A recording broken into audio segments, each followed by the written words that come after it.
Alright guys, Better MMA is back with another video.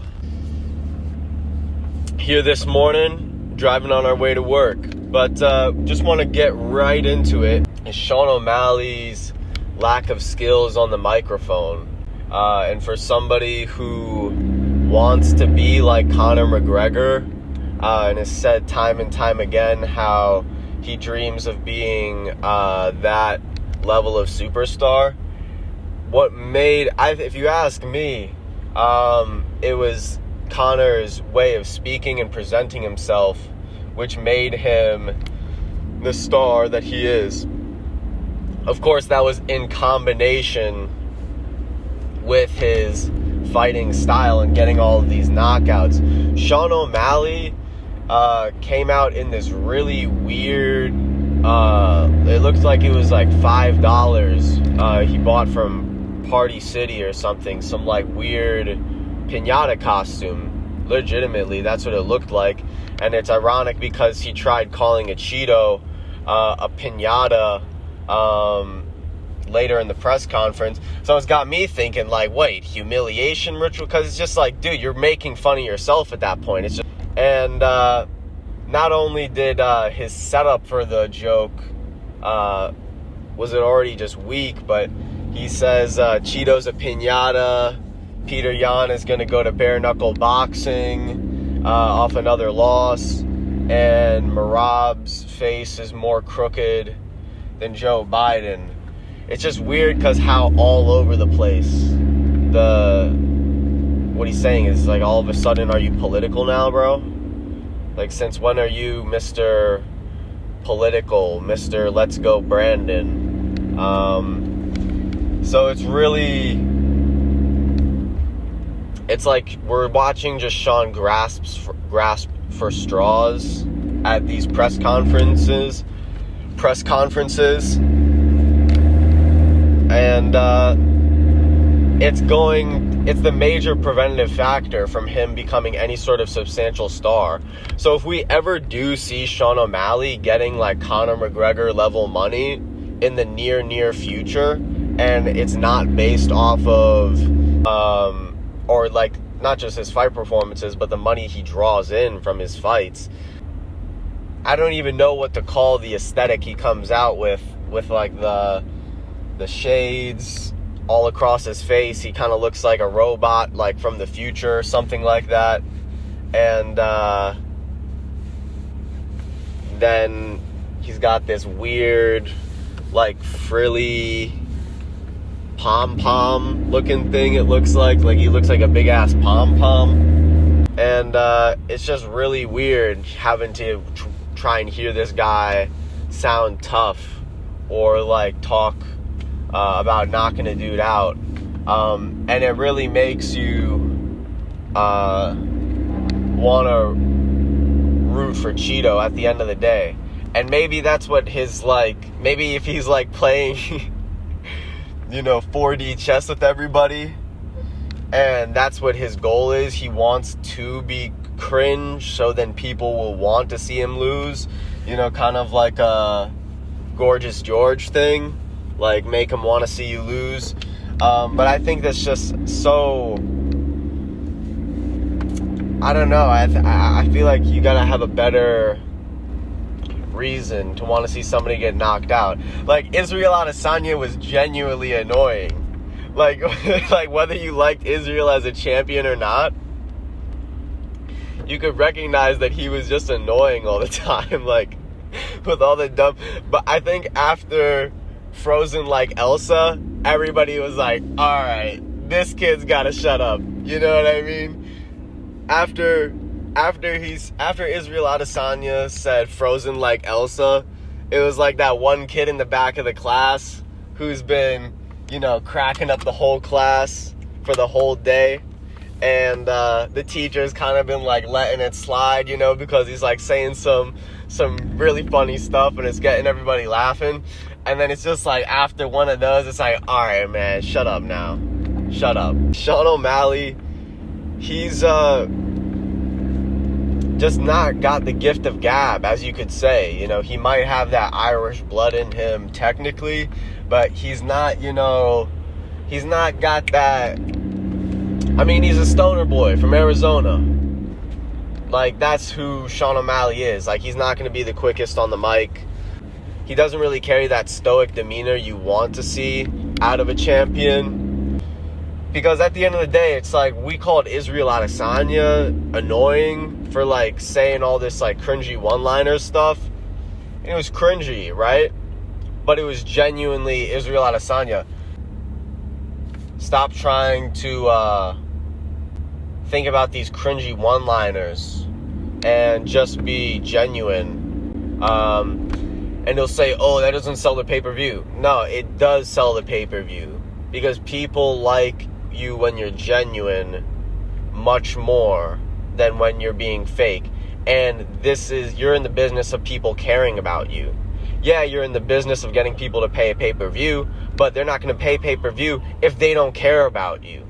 You know, Charles Oliveira, what sort of personality does he have to an American? I mean, we're only able to get so much translated from him, but most of it is what we are told and what is presented to us from the UFC.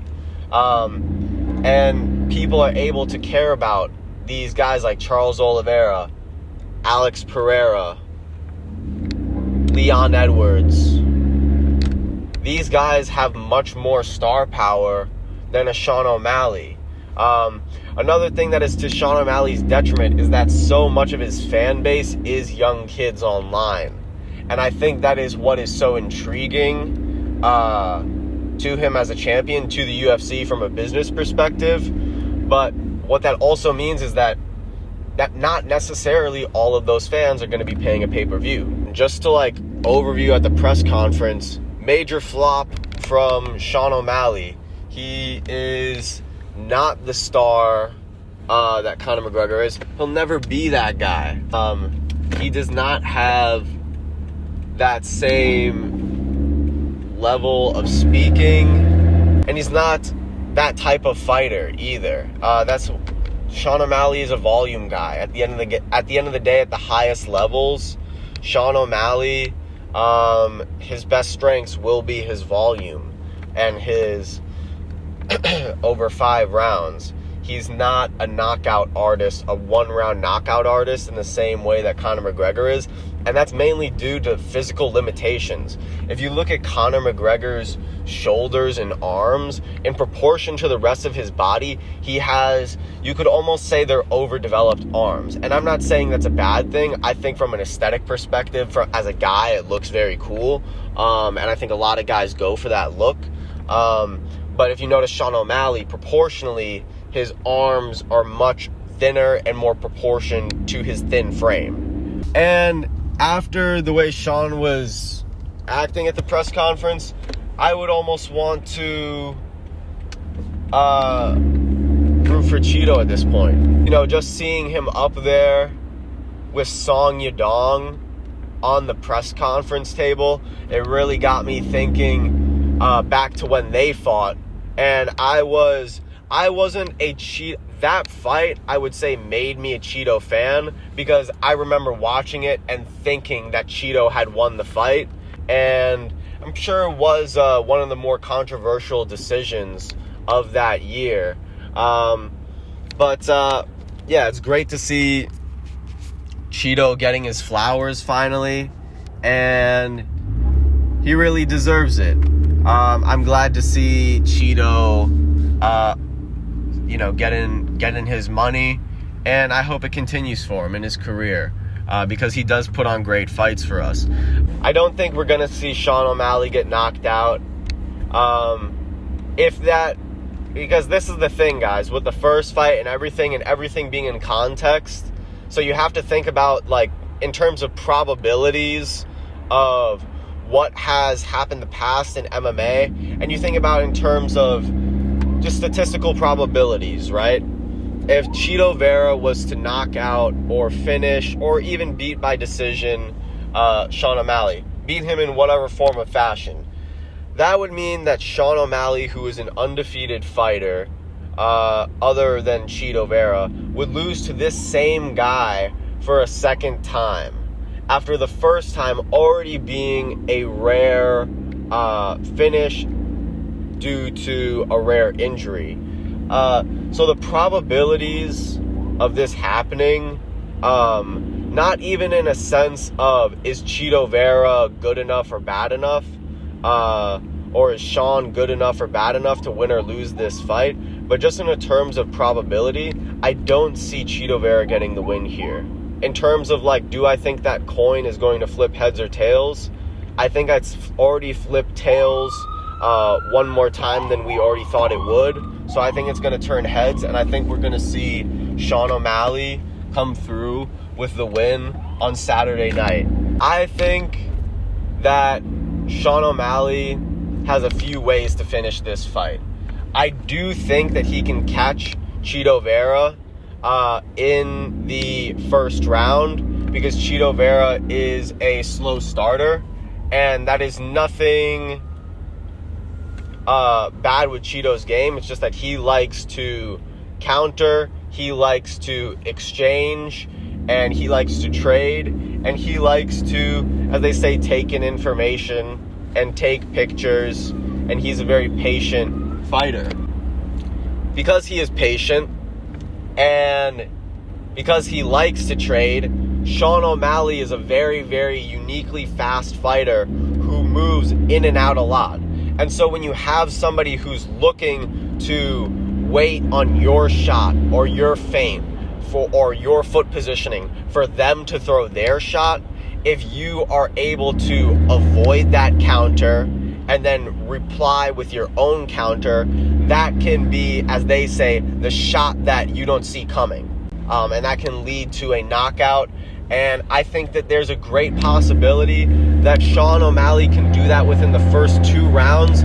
I would say that there's a great possibility that we could see Sean O'Malley hurting Chito Vera within the first 2 rounds. Now, every fight is different. So these guys could be coming out with the idea that this is 5 rounds and they want to conserve their energy. So maybe we see a very tentative, patient first and second round. And in that case, I would see Sean O'Malley beating Chito Vera simply on volume and using his length, his jab, his front kicks, and winning the leg kick battle. Winning the leg kick and the jab battle is going to be the biggest factor if this fight goes to a decision. If there's no knockdowns, the leg kicks and the jabs are going to be the biggest factor if this fight goes through a decision.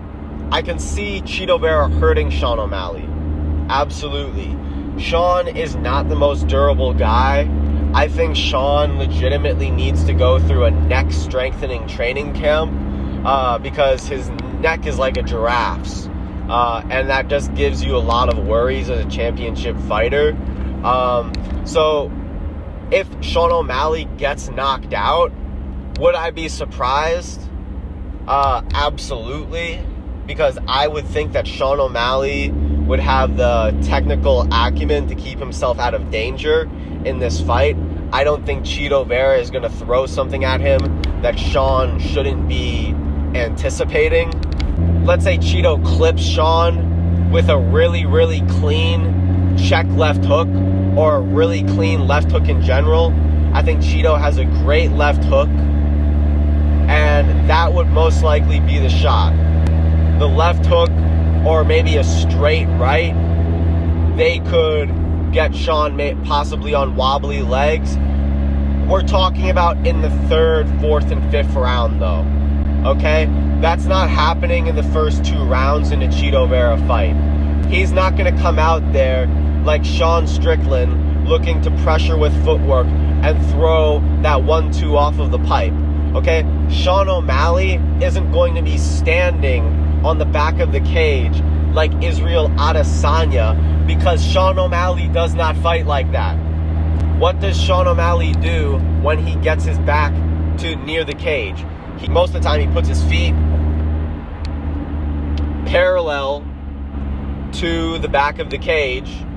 So he's got and he does that fake back and forth. Where am I going, left or right? And then he ducks out whichever way after he fakes out his opponent. So Sean O'Malley is not... So the highest... If Chito Vera catches Sean O'Malley, okay, this is my prediction. If Chito Vera catches Sean O'Malley, it will be reminiscent, and it will remind us of when Justin Gaethje caught Edson Barboza.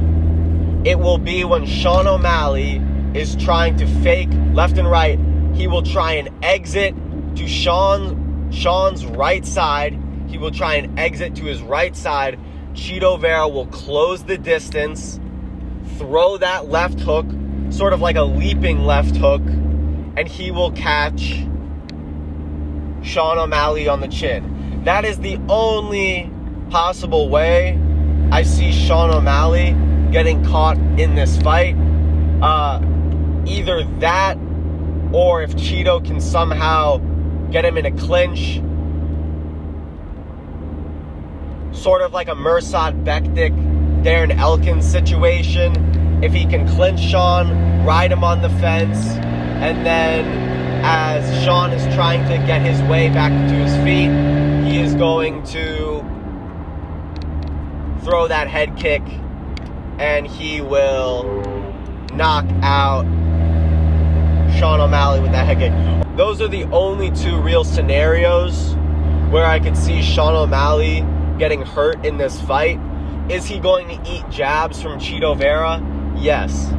Is he going to eat and have to deal with the leg kick game from Chito Vera? Yes. But I don't really see many other weapons being a problem for Sean O'Malley. I think Sean O'Malley is prepared to deal with those problems. So we will see how that goes down. I'm picking Sean O'Malley for this fight. I think it should be a pretty easy fight for Sean O'Malley. If Sean O'Malley gets clipped, it will probably be the biggest fraud check of the year. And of probably the biggest fraud check of the last few years. So those are my thoughts on the Sean O'Malley-Chito Vera matchup. I was going to make this more about some of the other fighters as well. I'm going to be making a video about Benoit Saint Denis, Dustin Poirier. I'm going to be releasing that very soon. I'm going to be making it on my way home from work today. So hopefully I can get that uploaded tonight. But yeah, guys, thank you so much for watching. If you watched to the end of the video, and if you've been supporting the channel, please give a video a thumbs up. I really appreciate it. And yeah, I hope everybody has a great day. Thank you so much. Peace.